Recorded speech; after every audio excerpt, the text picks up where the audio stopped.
You're watching Discovery Channel.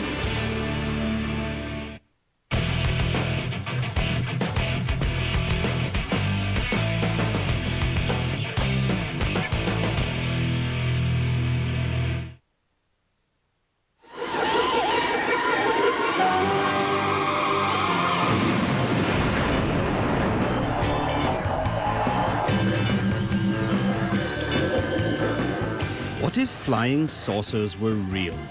What if Hitler had a saucer and planned an attack on New York? What if America developed a radar-invisible flying saucer and the CIA used alien invaders as a cover for top-secret military experiments? Tonight, we reveal that all of that is true.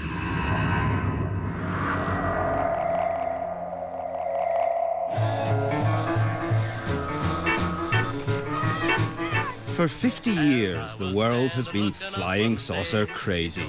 We've seen so many that more British people now believe in aliens than in God. There were flying saucers everywhere. It's just imagination, but I saw them just... The truth is rather more complex.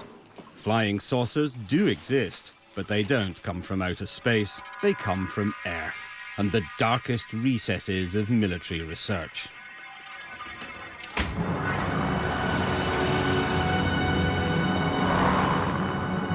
It all began in 1932 in Bucharest, when this man, a flight engineer called Henry Coanda, made an extraordinary discovery using a disc-shaped flying object.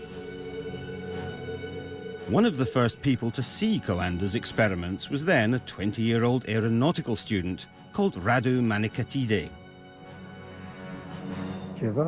The saucer rose to the ceiling and remained there. I thought it was something extraordinary. It would never have crossed my mind. You know, I was only used to the idea of normal flying. Young Radu had just witnessed the world's first flying saucer. And this is how it worked. If you draw air down onto a curved shape like a saucer, it follows the surface of that shape. By literally sucking the air from above his saucer so it flowed round and underneath, Coanda found he could both lower the air pressure above and raise it below, causing the craft to levitate. This became known as the Coanda effect. It's the principle at the heart of saucer flight. It was a very simple idea, but of course you had to have thought of it in the first place. Then something happened that was to change the entire course of saucer development. In 1939, war broke out, and the world rushed headlong into a search for new weapons and new ways of deploying them. Coanda's simple idea was about to have its day.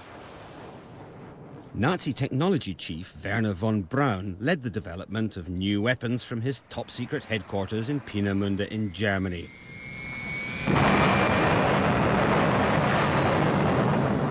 Here, he developed state-of-the-art weapons of terror, like the V-2 rocket.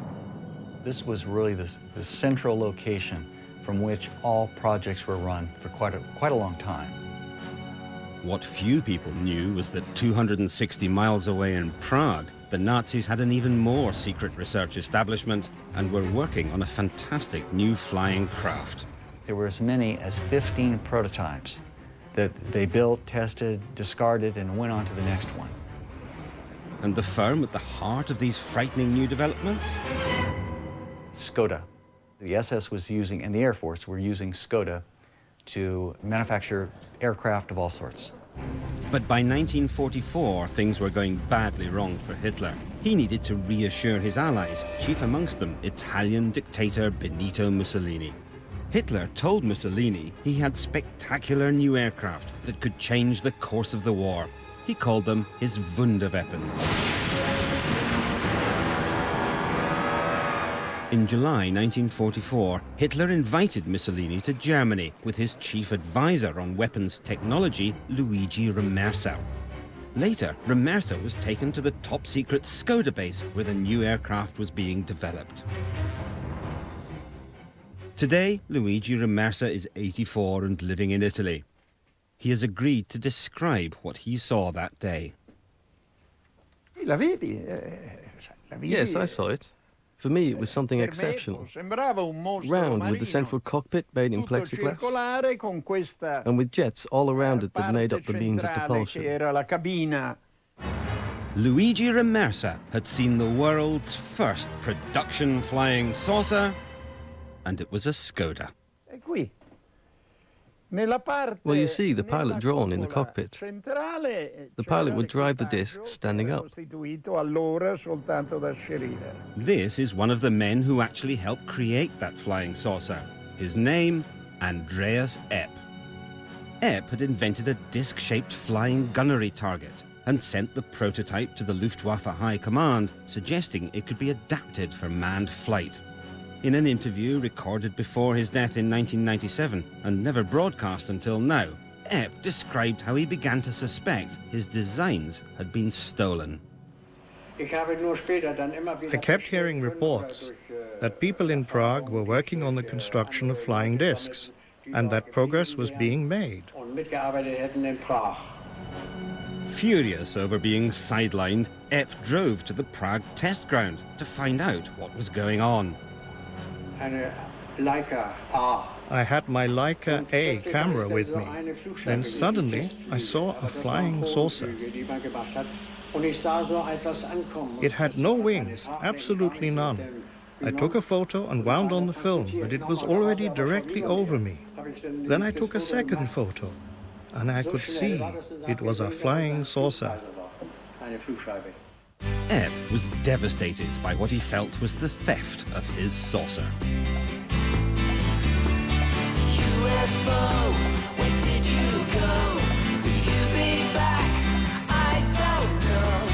Twinkling, twinkling, flying high, like an ashtray in the sky. Epp would get his own back later, but in the meantime, the Germans had a flying saucer.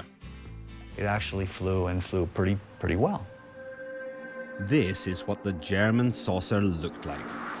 It was based on the flying saucer principle, the effect discovered by Henry Coanda, whereby the ship created an area of low pressure above it and literally sucked itself into the air. But it combined this with other new technologies, such as the helicopter and the jet engine. It was fast, versatile, and could potentially carry a heavy payload of bombs underneath. But perhaps most important in a country which had lost so many runways to Allied bombing, it could take off vertically. These saucers worked in one sense almost like a helicopter in that they had rotating vanes. The vanes would rotate underneath the saucer and were powered by a jet, the same jet that moved the saucer forward, would be directed up to spinning these vanes to give it lift. According to Remersa, an increasingly desperate and deluded Hitler plotted to use his secret new weapons in a devastating attack on New York.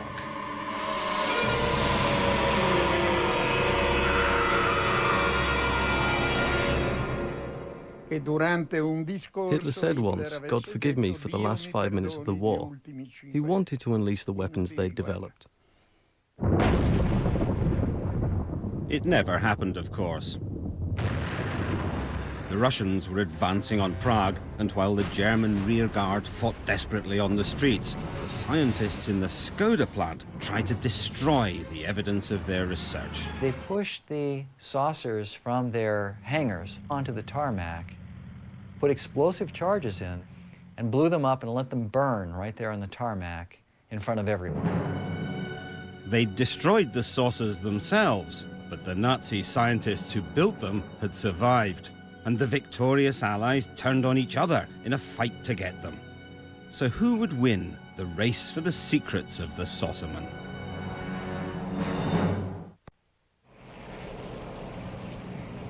In 1947, pilot Kenneth Arnold was flying over mountains in Washington state when he saw 9 objects shooting across the sky at incredible speeds. He thought that they traveled in a motion that he compared to saucers being skipped on water, which is kind of an unusual analogy, but that name stuck, and that's why they became flying saucers. The sighting has become celebrated as the moment the flying saucer age was born. It sparked a frenzy of public excitement, but it was a frenzy fueled by paranoia. Air Force intelligence began to be concerned that these things were Soviet reconnaissance vehicles. Because this was the start of the Cold War. In public, West and East mounted huge displays of their biggest and best military hardware. But there was a secret war too, a ruthless competition to acquire Nazi science and Nazi scientists. And that's why the US government was so alarmed by the saucers seen by pilot Kenneth Arnold. As this secret document shows, it meant Russia had acquired German flying saucer technology and was building them. The Germans had been so far in advance of the United States, they thought that if the Russians had captured scientists or installations responsible for these secret weapons, that maybe the Soviets were now ahead too. The Americans were right. The Russians were building saucers, and to help them, they'd spirited someone very useful from Germany, Andreas Epp, the German saucer engineer. Immediately after the war, Andreas Epp decided that he wanted to work in the Soviet Union. So he moved to Rostock and was contacted there by Soviet agents. And the Soviet agents seemed to know who he was.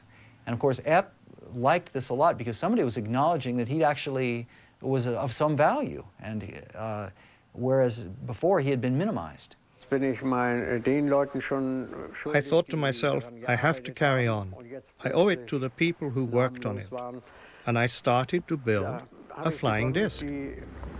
Epp worked primarily on the steering mechanism of the Soviet saucer. His specialty was the guidance part of this type of saucer. In other words, making it respond to controls, linking the controls to the saucer movements itself. According to Epp, the Russian saucer was extraordinarily maneuverable, but it was also versatile, and it had to be. It was a jet, and they wanted something that they could use, interestingly enough, in polar regions. The reason for that was obvious. The quickest way to North America was over the pole. That was a fact not lost on an increasingly paranoid America. Even Hollywood suspected the Russians were up to something sorcerous. Now, the first country that learns the secret of the flying saucer will control the skies of the world. And I don't want that country to be Russia. By now, saucers were appearing everywhere. Hardly a city centre or movie set was safe. The government needed to put a lid on the speculation. And to do that, their psychological warfare experts came up with an elegant two-part plan. First, a senior military figure would firmly deny that anything was happening at all, but as a backup, they'd set rumours flying that the saucers came from outer space. I delivered the message. Now what? The plan was launched at a press conference in the Pentagon. It was July 1952, and a definitive moment in the history of spin. This is Major General John A. Samford, Director of Intelligence, United States Air Force, who conducted the conference. Samford's job was to deny there was anything significant about the reported sightings. It does not contain any pattern of purpose or of consistency that we can relate to any conceivable threat to the United States. To argue the alien invader theory, they put a pulp magazine writer, retired Major Donald Keyhoe, on the same platform as the Major. Major Keyhoe, as author of the book Flying Saucers Are Real, what is your opinion of these new sightings of unidentified objects? With all due respect to the Air Force, I believe that some of them will prove to be of interplanetary origin. It was very clever and very simple. Now, anyone who saw a military saucer would be encouraged to believe they'd seen an alien. It was about 40 feet long, And the rest of us would laugh at them. I saw it for so many minutes that I can't deny what I saw. The press loved the alien story and ran it with enthusiasm. The very edition of Life magazine, which launched Marilyn Monroe as a star, also launched the career of many a monster from Mars. In that article, a number of anonymous government and military experts were interviewed and made statements supporting the idea that the saucers could not be man-made objects, secret weapons, or misidentified natural phenomena. So the alternative seemed to be that they were from another planet. And that was one of the major, the first times that that theory had been given major publicity. 3 hours with my bosses. Makes me think, breath bad, teeth not white? Never before has the screen reached such heights of excitement, breathtaking spectacle. Donald Kehoe's writings directly inspired the most classic saucer movie, Earth versus the Flying Saucers, made by legendary Hollywood animator Ray Harryhausen. The basic concept was taken from one of his books about flying saucers. I understand that the government has made a lot of experiments with round flying objects, and which they kept quiet, and so they probably encouraged the idea that they were aliens from outer space. Indeed, it appears the government was so interested that the film's producer, Charles Schneer, was reporting directly to them. Of course, after the script is finished, it's out of my hands, and I'm sure that Charles submitted it to the front office as well as to various space people. Oh, here they come. Oh, there they go. But while American citizens looked to the skies with varying degrees of concern, the men in black were looking closer to home. They were desperate for their own saucers, and just like the Russians, they were looking for former Nazi scientists to help them. When the Nazis surrendered in 1945, the U.S. military was worried about the German scientists falling into the hands of the Soviets. And the U.S. military was also interested in exploiting the knowledge of these scientists to help develop American programs like missiles and electronics, radar, supersonic aerodynamics, jet engines, and other advanced technologies that the Germans had developed. So the United States set up a program called Overcast and Paperclip to collect these scientists and bring them to the United States. In some respects, the Americans did very well. They snatched Nazi technology boss Werner von Braun and made him into an invaluable member of the American war machine. They also acquired a great deal of German V-2 rocket technology. But while they played with these new toys with rather more enthusiasm than skill, they knew there was a serious gap in their new armory. They had no German saucers. It seems that the Air Force was concerned that the Russians may be ahead of us and that we need to have our own, an answer to the Soviet saucers. Then, one day in 1957, they had a stroke of luck. And once again, it involved the German saucerman Andreas Epp, now living in East Germany. At some point, he had a falling out with life in Eastern Germany. I don't know what it was. It may have been a divorce. Anyway, he ended up in the West, and he crossed the border then and said, "Hi, here I am. I was spying for the Soviets, and I want to tell you everything I know." And the Americans immediately threw him in jail and began interrogating him. And while he was in jail, he started writing and drawing from memory what he had done for the Soviets, the Soviet saucer plan, and what it was going to be used for. With the help of Epp and others, America's saucer program began in earnest. It's an interesting fact that by the late 50s and early 60s, almost all the major aerospace contractors, including Boeing, Convair, Lockheed, North American, were working on concepts for saucer-shaped vehicles for various applications. The Lockheed engineers were working on a saucer which used a central jet driving a rotor to create the Coanda or flying saucer effect. Once airborne, it redirected its jet to travel horizontally at supersonic speeds. But Lockheed wasn't the only US corporation working on this technology. Convair was one of the other major aircraft companies in the 1950s and 60s. Like Lockheed, Convair had both secret projects and a public face. In this case, Hollywood star James Stewart. Well, that was quite a day I had there. Believe me, that's quite an airplane.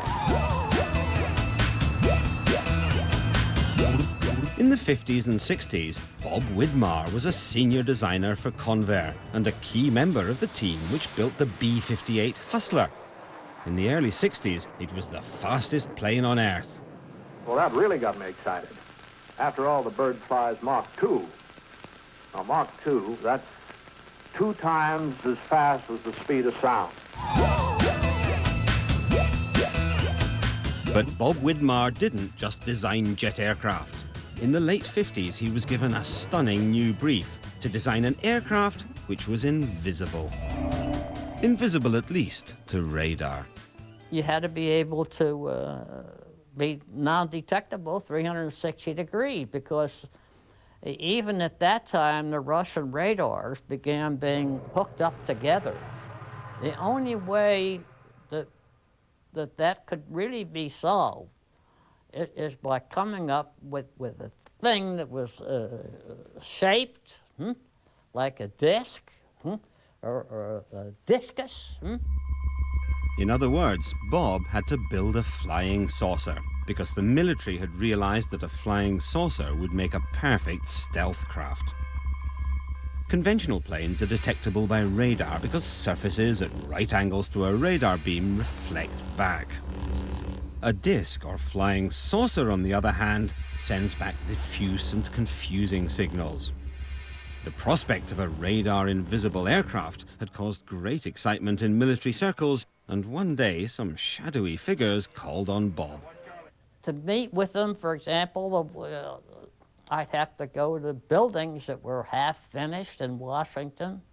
Airline reservations were made with fake names.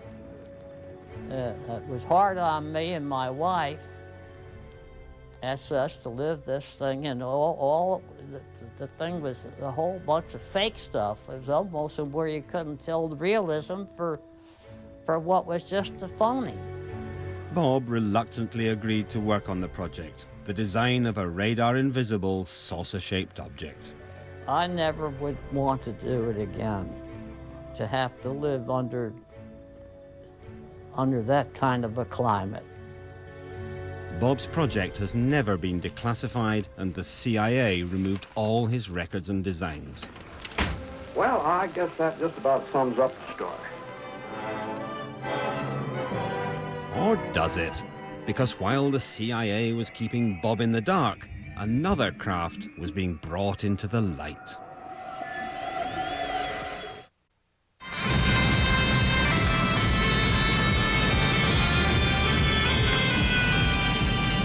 In 1961, the world was shown what its builders claimed was the first real flying saucer, invented by this man, John Frost.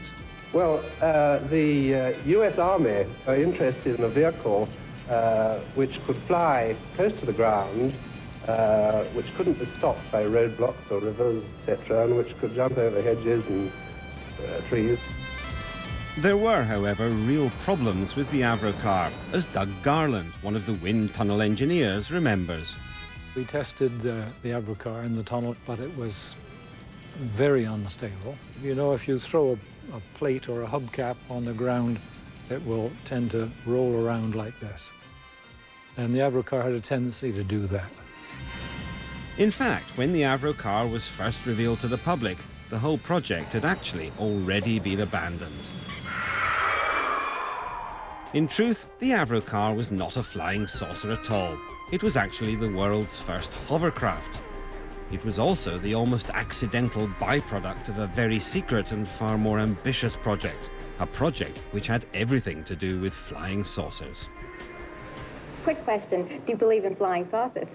Not in the sense that people believe they come from Mars and places like that, no. John Frost didn't believe in flying saucers from Mars, but he did believe in flying saucers because secretly he was building one.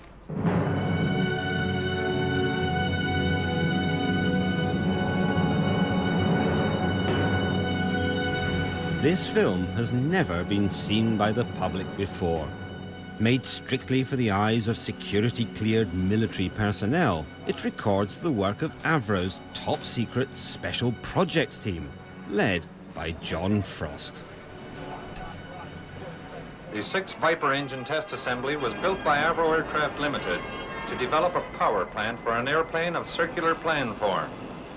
It consists of a basic airframe of 6 sections, excluding the outer wing, operator's cab, air intake roofs, and the flying controls. Frost was building a huge jet-powered supersonic flying saucer, codenamed Project Y2 or Weapons System 606A. On completion, it is anticipated that a considerable advancement will have been made toward the advent of disc flight. And it, too, utilized German saucer technology. John Frost was aware of wartime research that the Germans had carried out in flying saucer developments that were possibly the basis of what he saw all across the world as the real flying saucers in the sky. And that almost came at a time when the CIA was funding some research into a design concept much like the flying saucer he had in mind. The US military was excited by the vision that Frost presented. These original secret project specs for the saucer showed it could fly higher and faster than any craft or weapon system then available. Air Force documents are ambiguous about what the purpose of the saucer was.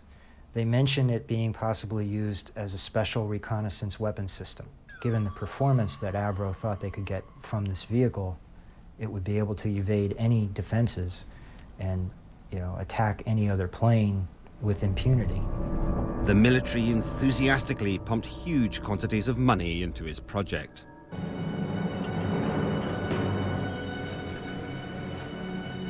Oh, we had guards at all the entrances all the time, and you had to have a special badge, with a special colored dot on it to allow you into the special project area. I was a senior designer on the special projects. I started working on the 606A as a supersonic design for the United States Air Force. And the design he was after was, in fact, the most coveted designs of all aviation designer, a completely all-enclosing bodied aircraft, a flying disc. Everything Frost had in mind was always a circle. He never wanted to change the plan for me. I think it was ideal because it was a vertical takeoff. But in truth, the fantastic supersonic flying saucer of Frost's imagination was a long way from becoming reality.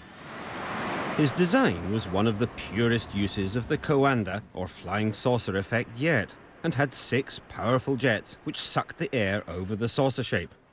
These provided the saucer with its lift and its maneuverability. But testing this craft and its 6 powerful jets was not going to be easy or safe. Ray Takuchi was put in charge of building a full-scale test rig. And it was just, a 6-sided shape, and then we put we built the rig on top of it. I mean, the inner portion of the 606A on there with the Viper engines, and also the fan. Each rotating assembly is comprised of an upper and lower ring of compressor blades and a central ring of turbine blades. The turbine blades are aligned with an exhaust duct, which is incorporated in the stationary structure. Another special projects engineer was Ken Lockwood. I was a performance engineer. I had been working on supersonic projects in England. When I went into the first time, I was kind of incredulous at the project. It was so unconventional. Each section houses an Armstrong-Siddeley Viper engine, which serves as a gas generator to drive a centrally located turbine compressor combination. It is, in fact, a full-size, full-scale aircraft built into a concrete building to be testing the engines and systems of what will, in fact, be Weapons Systems 606A. The saucers were supposed to have tremendous performance because the engine was huge. It was almost 30 feet in diameter, and it would have produced so much thrust that the aircraft could have taken off straight up and flown at 2,000 to 3,000 miles an hour, according to their estimates. Air enters the compressor and after passing through the inner wing is discharged through a series of metered apertures. Then came the testing period. What they were trying to do was tie down one of the most powerful supersonic aircraft ever built. It was a daunting task. As a safety precaution during the operation of the brig, the rotor section is enclosed within a steel guard. When John Frost, in fact, has one run away with in fact, full power, the building is cleared in the imminent threat of, in fact, an explosion. Once the fuel cells in the aircraft would blow up, the entire building would, in fact, be destroyed. It was a terrifying moment. The engine was out of control and about to destroy the entire saucer project. People disappeared around the back of the building except for one person. One of the engineers that happens upon the scene walks into the building and simply removes the fuel line from the runaway engine. It gradually comes to a stop.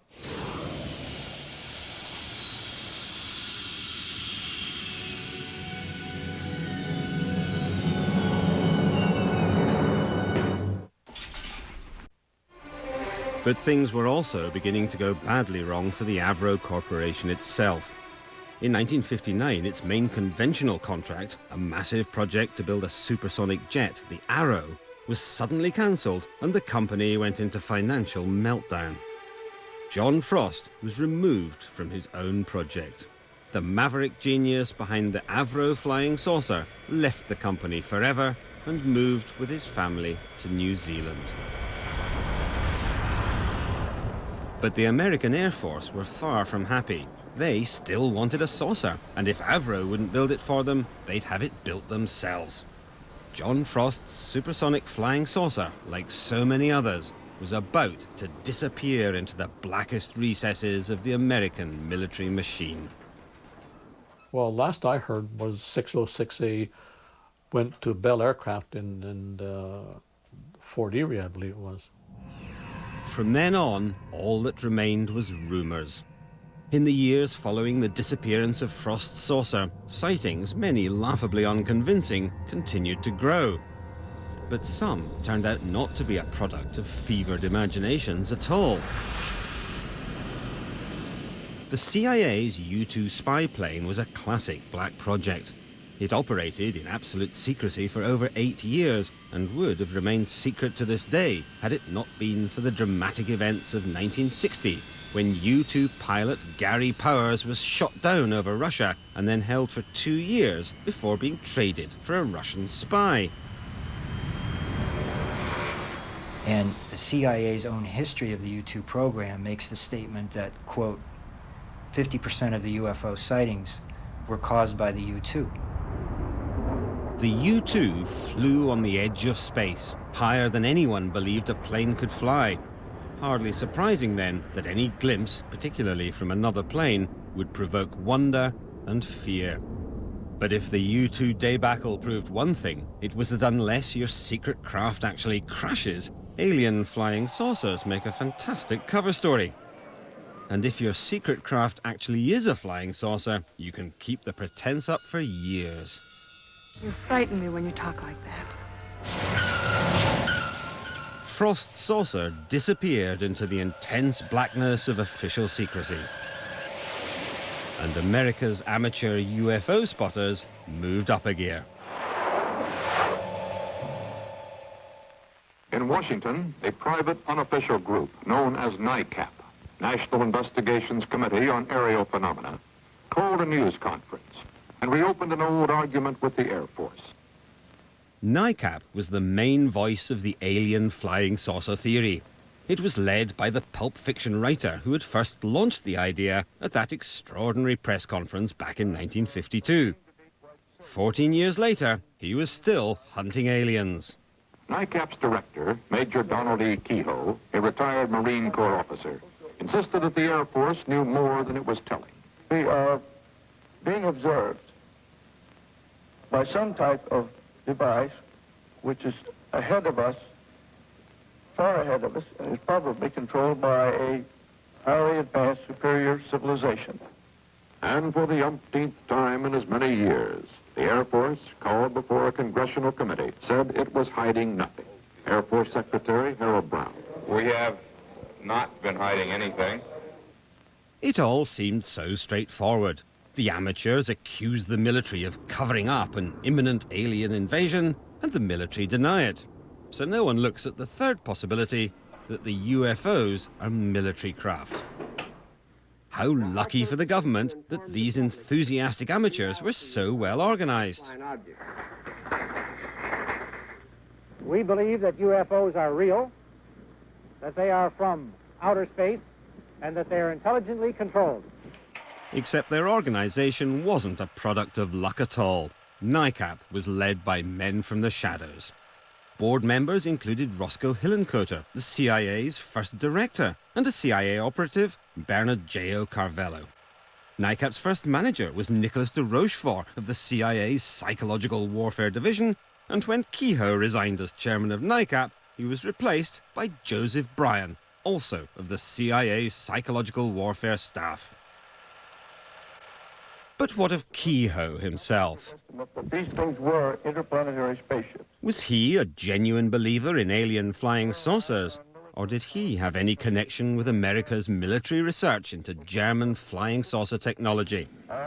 One man who might know was the German saucer engineer Andreas Epp, who'd gone over to the Americans. In an interview recorded in 1997, he came up with a remarkable answer to this question. Do you think the Americans wanted to keep your flying disc secret? From the beginning, from the very beginning. Major Kehoe was at the Pentagon, in the UFO department, and they found out that Germany was building flying discs. But whoever was behind the campaign to propagate the alien myth, it was spectacularly successful. Nowhere more so than in the land of dreams, Hollywood.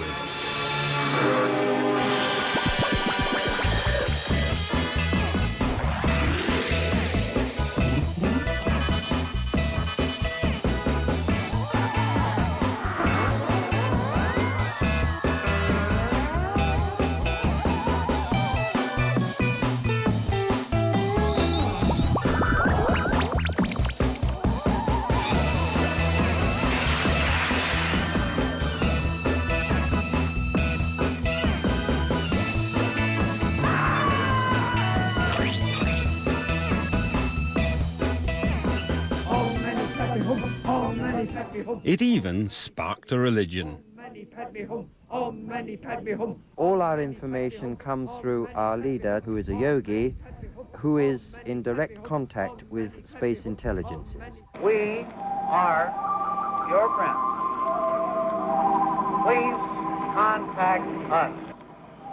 Then, on the 11th of November 1987, they did. It all began when a successful businessman called Ed Walters saw a strange light above his garden. He grabbed his camera and took this photograph. It was the first of dozens of sightings over the next few years. Oh my God! I'm gonna follow it down. I'm gonna follow it down.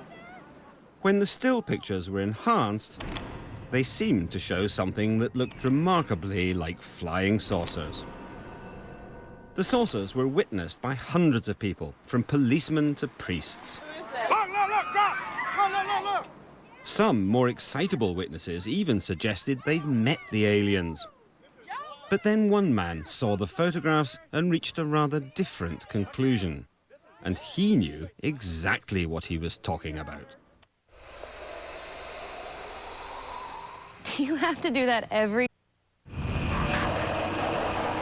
It's those doggone saucers again.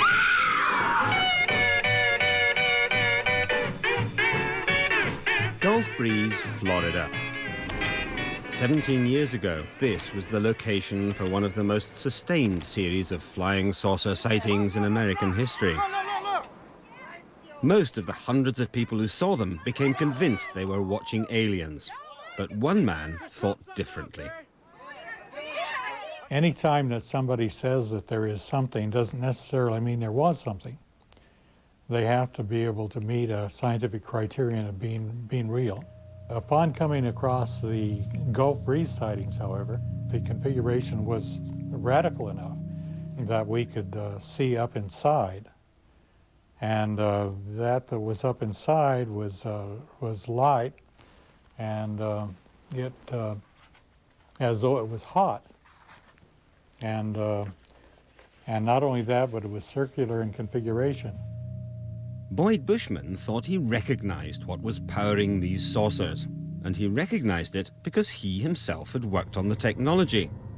Bushman had spent 35 years in the forefront of weapons design, inventing the prototype of the Stinger missile before moving to Lockheed, at the heart of the American military saucer industry. While he was there, he and his team began experimenting with a radical new source of energy. This is nothing more than 250 turns of number 30 wire. And we took the leads and plugged it into standard house current. What happened next astonished everyone. And there it is. Even now, Bushman doesn't fully understand how this works. But when he saw the photographs of the Gulf breeze saucers, he began to wonder if they were using the same technology. See, it starts smoking. This experimental coil is extremely dangerous and becomes very hot within seconds. But Boyd believes that explains the white glow inside the Gulf breeze saucers, which he thinks are unmanned drones. If you modify the voltages and the frequencies, this configuration may well fly. In fact, should fly perfectly well. And we believe that that's what the people in the Gulf breeze experiment did. So who were those people? He believes the saucers are another top-secret project developed by the US military. They've certainly been devious before. In the 1970s, there were a series of dramatic sightings of UFOs, but these were different. Many seemed to be triangular rather than circular. Speculation among the UFO spotters became frenzied. But then, this man came on the scene. His name is Jim Goodall, and he is, by day, a curator at the Museum of Flight in Seattle. But in his spare time, he does something else. I go out in the desert when I have a chance. I've been out there over the last 15 years, about 80 some odd times. Jim visits top-secret aviation sites to photograph America's covert black project. In 1988, Jim took a photograph of a craft that had been shrouded in the blackest secrecy for over 10 years. I had my cameras out. I heard something take off. I saw a T-38 in the air, which I identified. And then over my head came an F-117. The F-117 is the stealth fighter. For over a decade, it had been flying in the skies over America, any sightings conveniently explained away by the alien myth. What I shot was this image right here. With this photograph, Jim revealed the truth of the triangular sightings. If you look at an F-117 head on, it looks like a flying saucer. So if you can't identify it, it's an unidentified thing. So if you don't know what it is and it's in the air, it's a UFO, an unidentified flying object. In the years following Jim's photograph, the flurry of triangular sightings abated, but the sightings of circular craft did not. Just last month, the Mexican Air Force released some extraordinary UFO footage shot by their pilots using infrared imagery. Bizarrely, although 11 craft could be seen, only 3 registered on radar. So, have the real aliens finally arrived? Or could these saucers too have something to do with the American military? Now, a dear friend of mine was named Ben R. Rich. He replaced Kelly Johnson at the Lockheed Skunk Works.